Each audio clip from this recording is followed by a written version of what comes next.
ఇకపోతే వేల కోట్ల కుంభకోణాల్లో మంత్రులు వాళ్ళెవరో త్వరలోనే బయట పెడతా అని చెప్తున్నటువంటి అంశం. వేల కోట్ల కుంభకోణాల్లో మన కాంగ్రెస్ మంత్రులు మొత్తానికి చేతులు కలుపుతూ ఉన్నారట. వాళ్ళెవరో త్వరలోనే బయట పెడతామని చెప్తారు.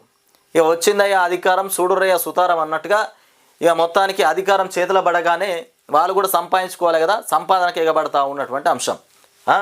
ఇకపోతే ఏలేటి మహేశ్వర్ రెడ్డి సంచలనమైనటువంటి వ్యాఖ్యలు చేస్తుండట.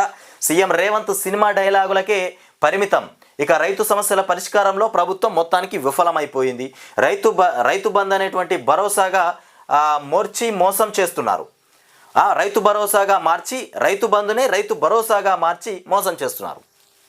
ఇది కథ. రైతు సమస్యల పరిష్కారంలో ప్రభుత్వం మొత్తం విఫలమైపోయిందట.